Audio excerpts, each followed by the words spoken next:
looking at you, the camera. Look at us. At you. Got it. So just have your conversation. Testing, testing. Test, test, test. Awesome. All right. So we're going to do an introduction. You get to talk about yourself in the beginning, and then we'll jump with some questions, and you talk about your business in the end. Fire. Love Ready, it. Jake Paul? I'm ready. Welcome to A Connection is it on? That's fine. This is perfect. Welcome to A Connection is a Connection, the show where we take a break from business talk and dive into the personal side of things. Today we're sitting down with Jake Paul. Just kidding, it's Wulf. To uncover the stories, quirks, and passions that may make him tick. Let's have some fun and get to know him like never before. First, give a warm welcome to our guest, Wulf. Woo! Let's We are go. here to keep it light and fun, so let's hop in some questions. But first, give us a brief introduction about yourself. Yes. My name is Wulf Trigo, immigrant from Spain. Was born and raised in Barcelona. I came here about 12 years ago, almost. I think it's, a little bit of 12 years ago. Just a guy who has been in this country trying to pursue the American dream. I've had a successful business for the past 10 years, and it's been an amazing journey where I've tried to do everything in a way that glorifies God, and but at the same time, I'm always trying to improve myself in a way that I can lead by example. So We love that. That's Yeah. amazing. We're so excited to have you. Let's hop in some questions. let's do it. I'm excited. I'm ready. All right. Well, Barcelona. I love that though. Yes. You know Jake Paul. All right. What story do your friends still give you crap about? Let me think.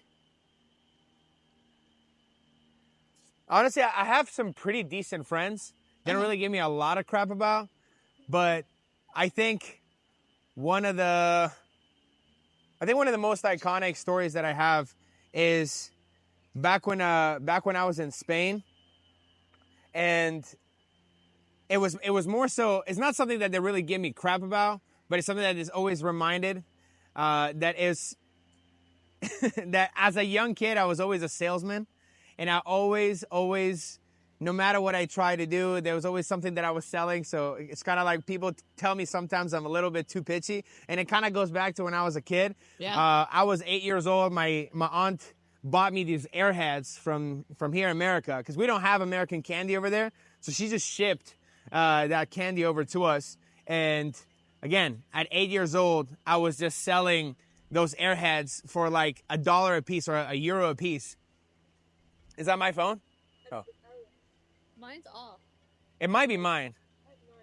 Yeah, you guys can, if you want to like shut it off or whatever, it's fine. So it was, I always, like I said, had those like Airheads at home, boxes of 90. I would always come to high school or like to middle school with like my backpack full of them. And during recess, I would just be selling them to the point that I got in trouble with the principal. Said like, listen, you're 8 years old. You're supposed to be going to school. You're not supposed to be selling any candy. So that's one of the stories that keeps always coming out, whether it's with family, friends, and yeah. That's awesome. Really cool. All right. All right. How do you feel about kissing on the first date? Oh, wow. What a question. Personal here. It is, but he doesn't. So I used to be the kind of guy, because when you go to Barcelona, or you live in Spain or in Europe, it's a very like touchy, very romantic type of environment. So Yeah. I always grew up in like kissing the first date and all that. And then recently, well, I would say within the past like 2 to 3 years, as I've kind of just stepped into more of a role of a man or just more in tune with God, I've always changed my perspective on when it comes to dating, to instead of like going straight for the prize, to kind of make it work a little bit better. So I don't really believe in kissing on the first date. Even with my my partner right now, when we first started dating, she was kind of a little bit shocked because she was like, wait, you didn't even try to kiss me on the first date. And I don't know, I just have that, to me, I think a kiss is super important, and I don't think you should exchange Yes. that type of emotion with just anybody. Yep. So I like to wait. I like to build. Yes. We need more guys like that. That's in this yes. world. We That's need the more way it guys. should be. It should. Thank you. Everyone's like all about let's just get straight to it. And I know. wait. I know. It's very, very rushy. Very like, I don't know. No value whatsoever. That's right. Yeah. What is the funniest or craziest thing you've ever done? Oh my They're gosh. Coming closer. I got to think about this one. I think I'm a pretty funny guy just in general. So I think.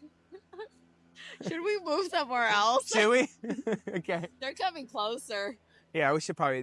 We can probably go to the front. Take two. Action. Too many like wind blowers. Okay. Can I say an embarrassing story?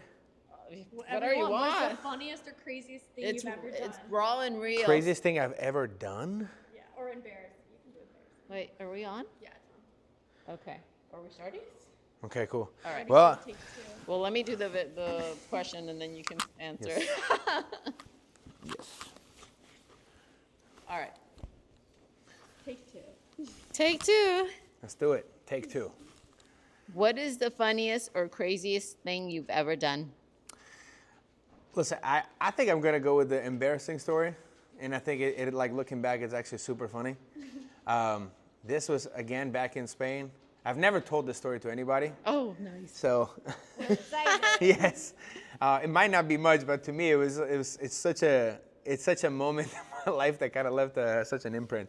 But I think I was 12 years old.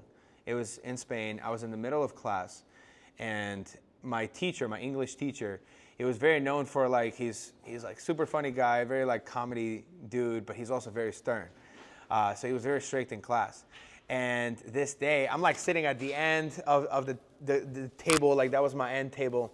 And then for some reason, the class got super quiet right as I dropped my pencil. And as I went to pick up my pencil, I ended up farting, and like right next to my friend when the class was completely quiet. And the entire class, including my teacher, started bursting out in laughter, obviously.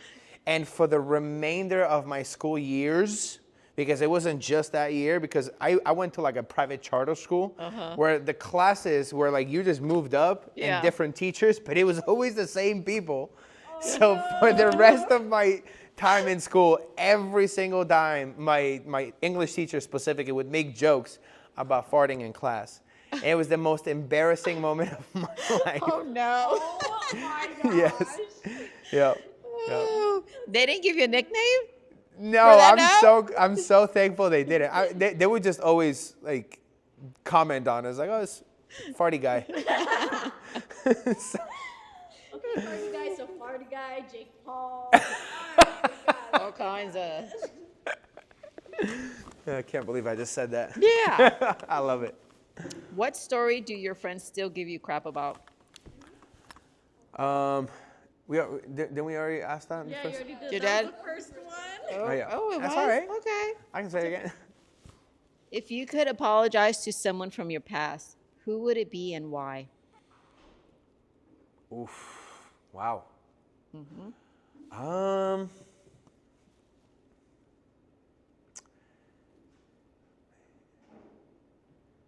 If I could apologize to someone from the past,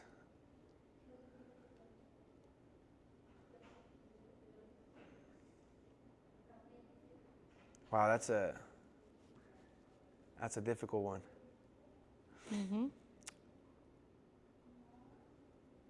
Honestly, I would probably say my dad. Okay. I think the people that know me, I think they might kind of just be shocked about like why, because if you know my story, which I don't know if you guys do or not, but my dad is the one who left. But I think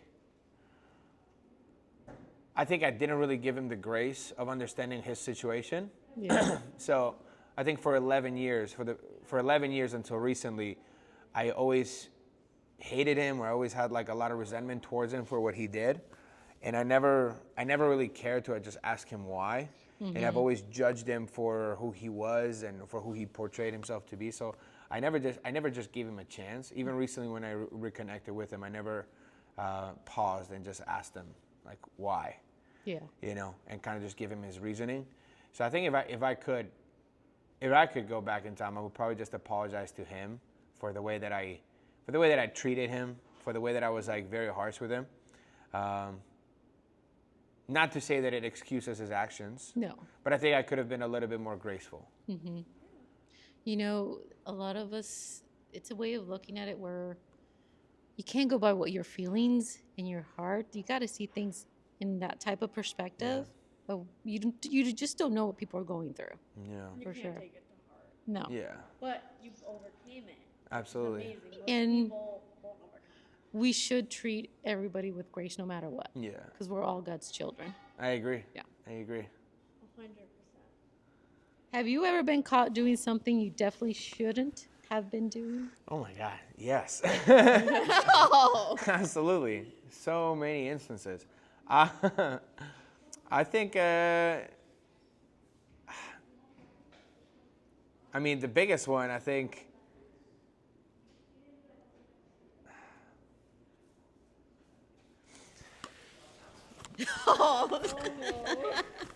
no, no, I think one of the biggest things that I guess I got caught doing that I wasn't supposed to be doing was my house got raided. Yeah. You know, back in like 2015, like right before I got into business, and the reality of it is like I put myself in that situation, right? And I've made excuses about it for a long time. It's like, oh, I didn't know that was happening, or I was just doing this and that. But the reality is, like, I put myself in that situation because I ended up becoming roommates with people who were not the best people, you know. And I met them through partying at ASU and all that, and ended up becoming the roommates. And I indulged in some of the degeneracy back in the day. Yeah. And we paid the ultimate price. Like I'm lucky. I kind of came out pretty good, just because I didn't really like nothing really happened to me, but it was definitely a very, very hard moment because I lost everything. Lost the house, lost my job. You know, at the time my girlfriend left me. They impounded my car and everything, and it was a very weird moment because I got caught with all that stuff, right? And I got caught involved in it. And, I didn't know how to go back to my family and tell them like, hey, like, this is what happened, you know? Because at the time, my family just looked at me as like this, sweet kid, that was just a Spanish interpreter, just going to work or whatever. And the truth was not that. The truth was like, yes, I did have that job, but I was coping with my life in a different way with the wrong type of people. Yeah. And it ended up costing us everything that we had at the time. Wow. Yeah. We have a special question that we ask every single one of our guests. Okay. What are you doing for God? What am I doing for God? Wow. Oh my gosh. Whew. That's a very difficult question for me to answer, because I believe, as a Christian, as a God-fearing man, I believe that nothing I do is ever going to be good enough. And I carry so much guilt and so much shame for the person that I was in the past, and for every single time that I've fallen short. And my life, at least for the past year, has been full of different trials and different challenges that have brought me closer to God. And that is a question that I've asked myself every morning. Every morning I go outside to pray. I open up my Bible and I get in the Word. And that is one of the questions that I always ask myself, because I do not want to be the Christian that Jesus talks about in Matthew 7:21, right? Where it says, like, they loved him with their lips, but their heart was so far away. But I also don't want to be that guy who just does the works but has no faith in it, because works without faith is dead. So to me, the best thing that I'm doing currently right now for God is talking about grace.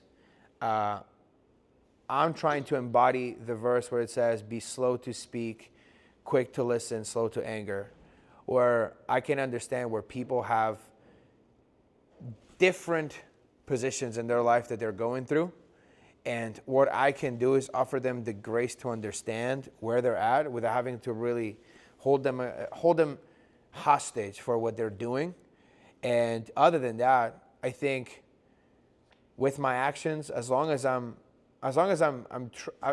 have the intention, and as long as I'm doing things wanting to glorify God in a way that pleases Him, He's going to be the judge of it. At the end of the day, I could be doing all these things, like serving, tithing, just like preaching the gospel and all that stuff. And in the end, it might just not be enough. But I truly believe that every day, the way that I'm living my life, I'm living it in a way that I'm doing everything possible to please Him. So, and all that really means to me is to follow His commands and obey Him every time He does talk to me and every time He speaks to me.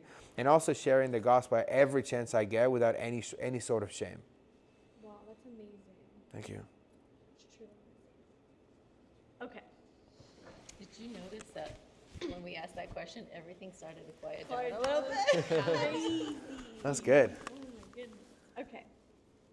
Do you have faith? Absolutely. Absolutely. Faith is the thing that rules my life 100% of the time. That's amazing. What's a fear you conquered that you're proud of? Wow. I think the biggest fear that I conquered recently was the fear of falling short. Throughout my entire life, I've always been that guy who's always tried to be the person that everybody wanted me to be. I've always tried to match up certain expectations, and I sacrificed who I was myself, trying to, make up for that. And that's why I was always afraid to either try new things, or I was always afraid to just being myself, because I was always afraid of falling short. I was always afraid of not being good enough. And it wasn't until recently where I kind of wrote a forgiveness letter. So one of my really good friends, Dylan Warder, he's also my coach too. He's helping me go through life in a way that I can become a better man through habits and discipline and all that stuff. He kind of holds me accountable. But he also taught me that a lot of the insecurities that I have, a lot of the stuff that I still hold on to, that it does, all the excuses and stories that I tell myself is because of past fears, past things that I'm holding onto myself that I haven't forgiven myself. And he's taught me how to do that forgiveness letter, almost like me speaking to the past self that is still holding on to this.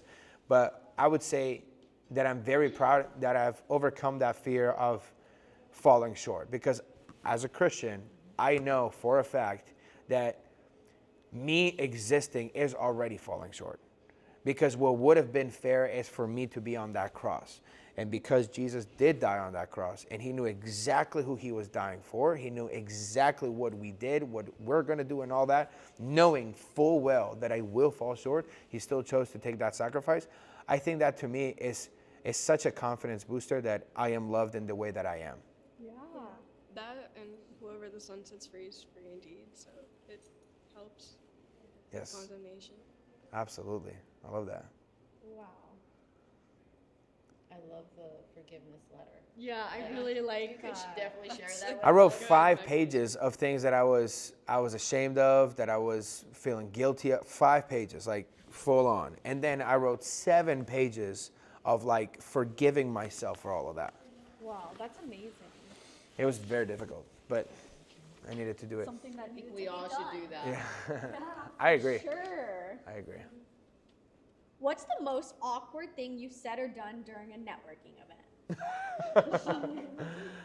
I think just I think there's not a specific thing that I've said, but when you kind of, when I first started networking, I really didn't know how to explain what I do for a living, and I kind of started rambling, and I started stuttering, I become that meme of that kid when you. So that's the most embarrassing or the most awkward moment. That is they're kind of looking at me okay. sounds good. Like, see you later. And I'm just like sitting there twiddling my thumbs. Like, what did I just do? Like, I can't believe I couldn't just articulate. I don't The know. hang of it after a while. Yeah, afterwards, the more I put myself out there, the more I started to go out there and talk to people, the better I started to communicate. And I realized that in networking, the more you try to think about what you do or how do you do it, the more you mess it up. Yeah. So it's like, You the just more have to I... go with the flow. Yeah, the more I started to just like have a conversation, be like, oh yeah, this is what I do, no big deal. You know, it's been a lot easier on me. But I can tell you, I've fallen on my face flat a lot of times on networking events. It's been very awkward for sure. But that's how we start. That's Yes. how we started too. That's what happened. That's right. What is the weirdest smell you have ever smelled? Oh my God. Okay. Listen. All right, so I do jiu-jitsu. And yeah. Listen, I don't know if you guys have been ever around a bunch of smelly dudes. Yeah. She's done I do Taekwondo. Oh my God. Okay, so you probably know. And smelly kids. But here's the thing though. So kids and, adults are great, like whatever. Like they're still smelly, but there's a certain smell of like old people that it is, it's so weird. So one time after jiu-jitsu, I went over to my girl's place and she almost passed out at the smell that I was having. She's like, what the hell just happened? Like, you smell like a raccoon just like died and like smeared everything on you. It's weird because I used to run. I love this guy, by the way. He's a really good kid, dude, but he's a little bit older. He's 50 plus, and I remember every time I would roll with him, in between his sweat and my sweat, because we were doing jujitsu and stuff, and like we're rolling, and like we're both big guys, so we would sweat a lot. Yeah. It made such a weird mix between onions and like old skin and like armpits and feet. It was so bad that even I couldn't, like, I'm not that much of a guy when it comes to smells, like whatever, like smells are smells, but that smell right there, it was so pungent. It's like I couldn't even stand the smell of myself because it just mixed it with all of it. It was, And then it molds into your gear. yes, Like- yes. I'm so glad that I don't do any like gear like sports aside from Muay Thai or Jiu-Jitsu or Muay Thai or striking. But when it comes to Jiu-Jitsu, the clothes, like they get that stench. Ugh. So gross. So bad. Oh my God. Okay. Imagine you are sitting on the bench next to God. As you sit together, he smiles at you and asks, what's going on in your mind?